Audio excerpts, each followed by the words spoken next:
प्यारे बच्चों, आज के इस वीडियो में हम सूखा और बाढ़ किसे कहते हैं इसके बारे में अध्ययन करेंगे। तो आइए देखते हैं सूखा किसे कहते हैं।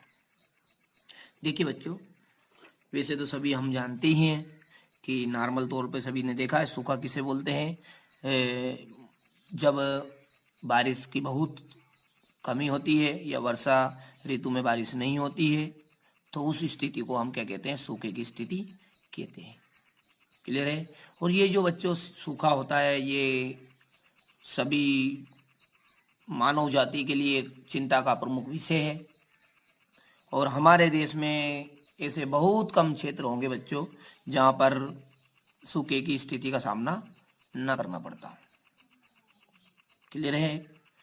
और यदि मान लिया जाए कि किसी भी क्षेत्र में होने वाली जो सामान्य वर्षा है, अर्थात कि 4 महीनों में से 3 महीने यदि बारिश होती है तो यदि वो सामान्य वर्षा के अंतर्गत आ गई है ना, तो वो सामान्य वर्षा में यदि 25% या उससे ज़्यादा कमी हो तो उस स्थिति को हम क्या कह सकते हैं, सूखे की स्थिति कहा जाता है या कह सकते हैं।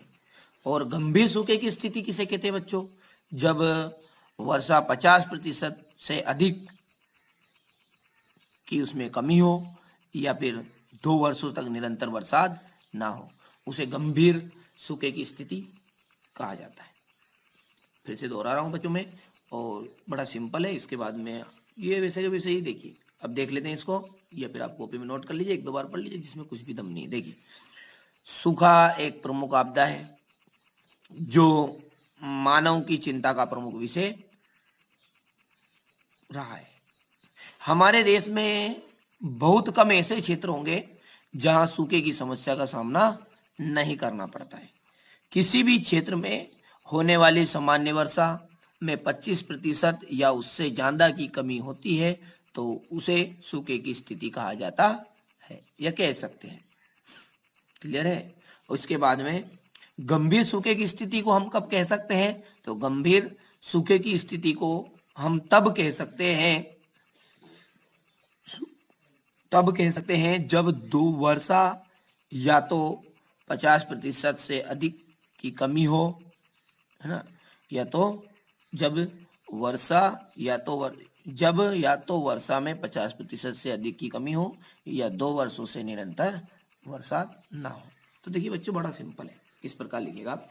देखिए, सूखा जो है एक प्रमुख आपदा रही है जो मानव की चिंता का प्रमुख विषय बना रहा है। हमारे देश में बहुत ही कम ऐसे क्षेत्र होंगे जहाँ पर सूखे की स्थिति का सामना नहीं करना पड़ता। किसी भी क्षेत्र में होने वाली सामान्य वर्षा में यदि 25% की कमी होती है तो उस स्थिति को सूखे की स्थिति कहा जा सकता है या कह सकते हैं। गंभीर सूखे की स्थिति को हम तब कह सकते हैं जब या तो वर्षा में 50% से अधिक कमी हो या फिर 2 वर्षों से निरंतर वर्षा ना हुई हो भी बोल सकते हो और ना हो। तो बच्चों, इस प्रकार ये सूखा का प्रश्न है। ये आपका क्लास 10th है, एमपी बोर्ड की यूनिट 4 का है, तो आप इसको नोट कर लीजिए। पहले सूखा, फिर इसके बाद में अपन बाढ़ देखते हैं। तो ये आपका प्रश्न है, सूखा और बाढ़ किसे कहते हैं, और इसके बाद में आप इसका स्क्रीनशॉट ले लीजिए। हाँ, अब इसके बाद में आता है हमारा बाढ़। बच्चों, बाढ़ देखते हैं। बाढ़ भी बड़ा सिंपल है। देखिए, बाढ़ किसे बोलते हैं बच्चों, किसी भी बड़े भूभाग या किन्हीं भी कारणों से हुआ जल भराव जिससे जन धन की हानि होती है उसे बाढ़ कहते हैं या बाढ़ कहलाती है। देखिए, कोई भी जो बड़ा भूभाग है, मान लीजिए हमारी जमीन है या कोई भी है, और उसमें किन्हीं भी कारणों से, क्लियर है, किसी भी बड़े भूभाग में बोल दीजिए आप, सिंपल रहेगा। देखिए, किसी भी बड़े भूभाग में किन्हीं भी कारणों से, कोई भी कारण हो सकता है, बरसात के कारण हो सकता है, क्लियर है, या फिर आंधी तूफान के कारण बारिश होती है उसके कारण हो सकता है, तो किन्हीं भी कारणों से उस जल भराव हो जाता है तो, और जिसके वजह से क्या होता है, जनधन की हानि होती है, तो उसी स्थिति को हम क्या कहते हैं, बाढ़ कहते हैं। क्लियर है? फिर से नोट कर लीजिए क्या बोला है सिंपल डेफिनेशन में, कि किसी भी बड़े भूभाग में किन्हीं भी कारणों से, कोई भी बड़ा भूभाग है उसमें कोई भी कारण है, तो अब सेट करिए इसको, किसी भी बड़े भूभाग में किन्हीं भी कारणों से हुआ जल भराव जिससे जन धन की हानि होती है, बाढ़ कहलाती है। अब बाढ़ किसके कारण, किन कारणों से आती है, तो जलाशयों में पानी की वृद्धि होने के कारण, जलाशय मतलब है जिसमें पानी इकट्ठा रहता है, नदी, तालाब, कुआं, है ना। तो जलाशयों में पानी की वृद्धि होने के कारण, नदी के अपने किनारों को लांघने के कारण, मतलब लांघना मतलब होता है कि जो उसके किनारे है वो बिल्कुल पूर जा रही नदी, अपनी गांव की भाषा में बोलेंगे तो पूर जाना, है ना। तो नदी के अपने किनारों को लांघने के कारण आदि कारणों से क्या होती है, बाढ़ आती है। तो इसको आप बाढ़ के लिए प्रश्न आता है आपका एमपी बोर्ड में कि सूखा एवं बाढ़ किसे कहते हैं, समझाइए। तो सूखे की उधर डेफिनेशन लिख लिया आपने, बाढ़ की होगी। तो बच्चों छोटा सा प्रयास किया।